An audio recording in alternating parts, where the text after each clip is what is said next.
These are mealworms, and they're known for their ability to eat almost anything. But what if you put 10,000 mealworms on a whole watermelon? How quickly would they completely eat it and turn it to mush despite its massive size? Yeah, I don't know, so that's why I bought 10,000 mealworms. Yeah, this is the most nastiest thing I've ever done, but it'll also be one of the most satisfying things I'll ever do on the channel. Okay, well, I got the watermelons right here, but I actually first just kind of want to put this piece of bread in here to see how quickly these mealworms will start to devour it. So yeah, I put the bread inside, and as you could probably imagine, the mealworms wasted no time to start swarming this thing, and of course, they then started to consume it. If you pay attention to right here in specific, you can see how they just devour a massive hole right through the center of the bread. If they're doing this to the tiny piece of bread, imagine what they do to the full watermelon. Anyways, literally after only 4 hours, this bread was hollowed out with mealworms and just had holes all over it. But this is literally nothing compared to the other time lapses I'll be showing off in the video. I have tons of stuff planned, ending with the final 10,000 mealworms versus the whole watermelon. But don't think the stuff before is boring, because we're gonna be starting with leeches. Yup, you heard that right. For the first time lapse I'll be recording, I went and bought 5 big leeches. Yup, leeches usually live in the wild and grab onto unsuspecting prey to basically just suck the blood out of them. Well, since I have 5 of these leeches and they're in captivity,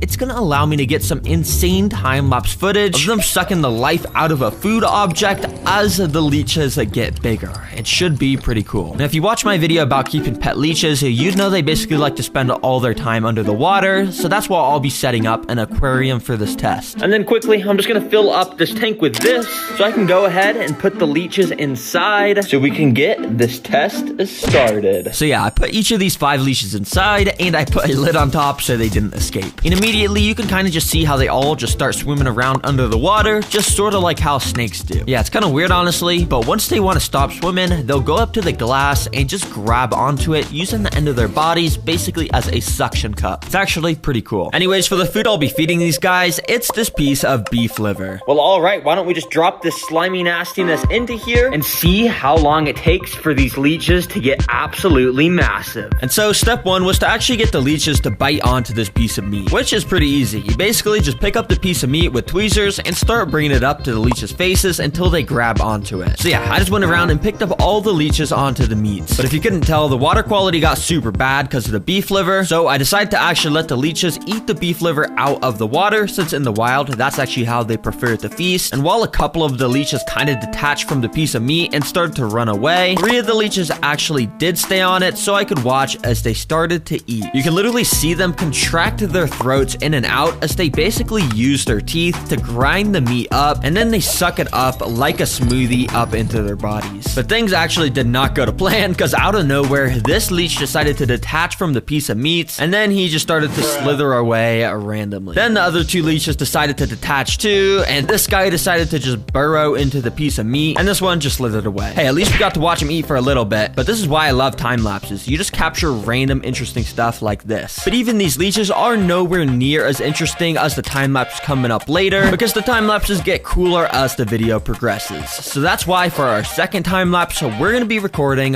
flesh-eating beetles. Yes, you heard that right, flesh-eating beetles. And they're called that because they're beetles that eat flesh. And well, let me show you why that is so cool. Now, as you can see, there's some actual flesh-eating beetles in here, but most of the things in here are still in their larva stage, which means they're actually even more hungry than usual. And you see, these insects are cool because they can literally just eat the flesh off of animals to the point where they only leave the skeleton bones behind. So yeah, I'm gonna try and record a time lapse of that. And I've got thousands of flesh-eating beetles in here, to the point if I put my finger in there, it would probably turn into a skeleton. Actually, you know what? I wonder what would happen if I put a piece of dog food in there. Hey, I guess let me get a quick time lapse real quick. So I put the dog food in, and oh guys, all I'll say is things are about to get interesting with these beetles. But as you could probably imagine, buying all these crazy bugs and worms is extremely expensive, and I've been needing to manage a lot of money, so that's why I'm glad today's sponsor is Chime. If you didn't know, Chime is the #1 most loved banking app that millions of Americans, including me, use to help people bank smarter and have their money work harder. But specifically Specifically, Chime was wanting me to tell you guys about their high-yield saving accounts, which I'm going to be honest is easily my favorite feature about them because they offer up to a whopping 3.5% APY on your savings, which is over 8 times higher than the national average of 0.4%. To put that into numbers, that's an extra $310 you'd earn with Chime if you had $10,000 in savings. Yep, so you remember how expensive I was saying all those mealworms were? By literally just having my money saved in my Chime high-yield saving account, so my money grows for itself, and those worms will essentially just end up paying for themselves. Thanks, Chime. But don't think Chime is just a saving account. Like I said, it's an entire banking app that has so much more to offer. Thankfully, there's no monthly fees, and they won't charge you if you accidentally overdraft up to $200. And on top of that, you can get paid up to 2 days early. It's super easy to sign up, and the best part is, right now, they're offering up to a $350 bonus with a new Chime account using my link. So if you guys aren't already using Chime, either scan the QR code that's been on the screen, or check out my top link in the description for a smarter, simpler way to manage your money. Anyways, let's get back to the flesh-eating beetles. And if you were wondering, it didn't take them very long for them to start swarming this piece of dog food. You see, these are dog treats that I buy for my dog Jet, and they're made out of the top quality real beef ingredients, which of course Jet loves, but that also explains why these flesh-eating beetle larvae were also loving it. Anyways, it was pretty crazy how after just a few of these beetles latched onto the dog food, pretty much all of the beetles soon followed behind until literally this piece of dog food was literally like just not a piece of dog food anymore. This is just a living piece of flesh-eating beetle at this point. Yeah, there's just so many on here. Oh my gosh, bro, what? These guys are so hungry. So yeah, I shook them all off because if you remember, the main reason I got these beetles is because I actually want to see if they could turn an animal into a skeleton by just eating its flesh. And I don't want them to get filled up on this, but anyways, considering this piece of dog food was only in there for like 10 minutes, the beetles made a pretty decent amount of progress by chewing a bunch of tiny little chunks out of it. Anyways, for the main course I'm feeding these guys, I've got a duck head.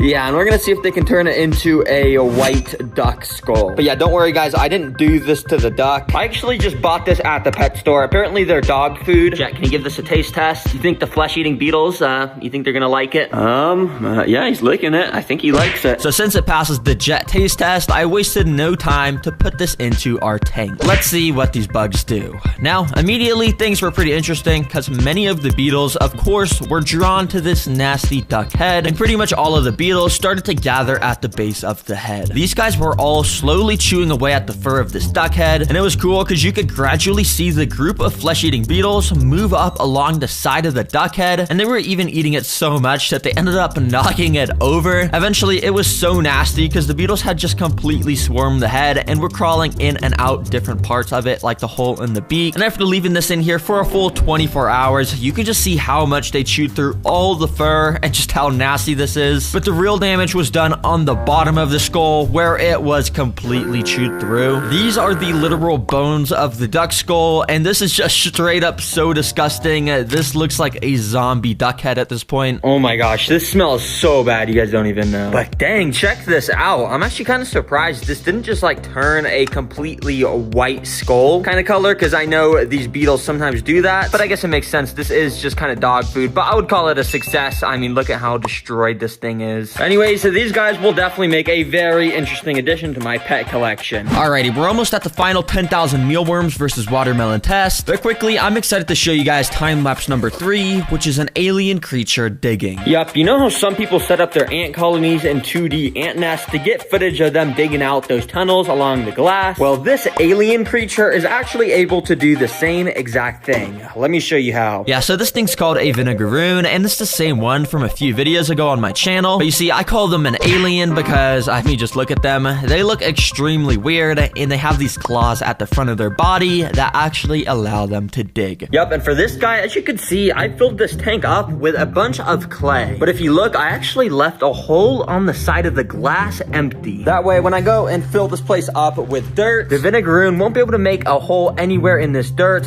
other than that hole I made in the clay right on the side of the glass there. Now, anyways, after getting the dirt in, I wasted no time to put the vinegaroon inside. Now, immediately, this alien creature wasn't exactly super interested in digging. He was kind of just trying to climb out. But you see, that's because there's actually a few things I have to set up in here to make this guy want to dig quickly. First of all, I put this water dish in here, and then I started to use my finger to dig out a little tunnel under the water dish. Now, when the vinegaroon comes over here, he'll find the little entrance to the burrow I made, and when he's ready to dig, he'll know where to start. So guys, I just went and set up my time-lapse camera in another room so we could observe what these creatures do when no one's watching. And yeah, during the first few hours, since it was technically still day, you can see he was very active amongst the top section, still trying to escape. But the second it hit nighttime, this dude went down to the burrow section and he started to dig up like a straight up drill. Nah, let's see that on an instant replay. That's actually pretty cool. You can literally see the pile of dirt up here grow as the vinegaroon digs out all the dirt from the tunnel. I think this is some of the clearest footage ever caught of these creatures digging. It's pretty cool to watch. Well, dang, now that this guy dug this tunnel, you're probably wondering why they actually make these tunnels. Well, they actually make them to hunt. And well, I got a cricket right in here. Let's drop this thing in. And so after I dropped the cricket in, he started to walk around the top area, but little did he know the vinegaroon was right under his feet, waiting in the burrow for food to walk in. And a little bit later, the cricket did just that. He started squeezing through the opening that was dug out the night before, and he went in deep enough to where the vinegaroon was sitting. I know it got super foggy in here when I brought it to my recording area, so it's kind of hard to see, but the vinegaroon started to attack the cricket, and he started to chase him out the burrow. The cricket tried to escape, but it was no use because the claws of the vinegaroon are just too strong. And I know you guys can't really see it well in this footage, but I can assure you the cricket is no longer with us, to put it lightly. Dang, that was cool. But I'm gonna go and move this guy back to his original enclosure I built in the original video. Well guys, it's finally time to do our final time lapses with the 10,000 mealworms. Okay, I'm not gonna waste any time, and I'm gonna record some stuff right away. But before we do the watermelon, I actually want to start with something a lot more interesting. This thing.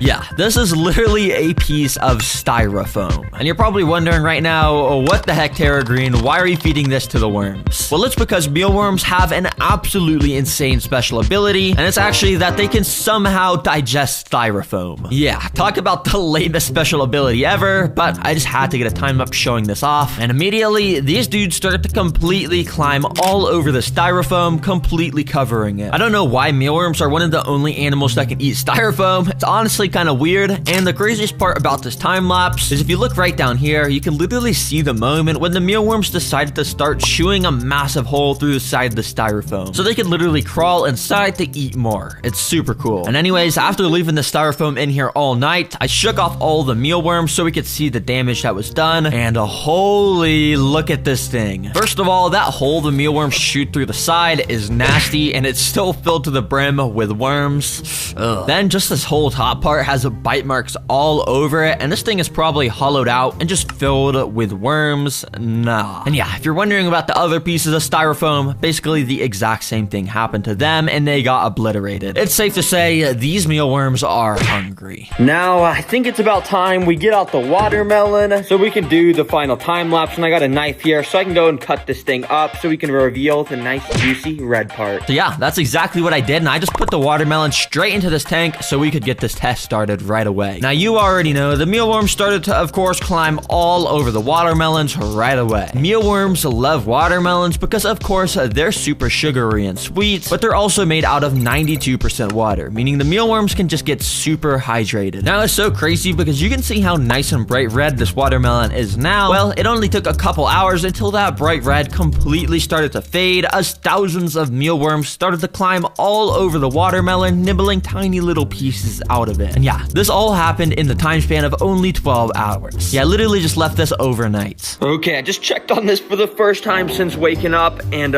first of all, this smells absolutely disgusting. But look at this. This was a bright red color like 10 hours ago, but it's like completely rotting because of what these mealworms are doing to it. This is nasty, and they're making all these tiny little holes in it. Nah. Anyways, I moved the tank to the floor to continue the rest of the time lapse. But as you can see in this footage, as I continued recording, the mealworms weren't nearly as interested in the watermelon. Pretty much none of them were even eating it anymore. I mean, it does look pretty rotten, to be honest, so I guess it would make sense to why they don't want to eat it. But yeah, I decided to just stop the time lapse since they weren't eating it anymore, and I came back 24 hours later so I could see the full results of what the watermelon looked like. What the heck? This is so nasty. Is that mold growing on the watermelons? Oh my gosh. But actually, to my surprise, when I took a look under the watermelons, there was massive holes chewed through the green shell part. And like this watermelon here had so much chewed through this part. So yeah, I guess the mealworms really were eating the watermelon, but I guess it just wasn't showing up on the time lapse because it was happening under where we could see it. Dang, that's actually insane that they could eat so much. Anyways, hopefully you guys learned something new or were entertained by the time lapses I showed you in this video. And about these 10,000 mealworms, well, I'm gonna have to see if I can get these donated to a pet shop or something. Anyway, since it's the last video I'm posting in 2025, I just want to give a massive special thanks to everyone that's been watching the channel this year. We've seriously grown so much, and we've just posted so many fun and cool videos. So seriously, guys, thank you. I actually appreciate it a lot. And of course, thanks again to Chime for sponsoring this video. Remember to grab the up to $350 bonus to start the new year off right with Chime by scanning the QR code on the screen or checking out the top link in the description. See you later, guys.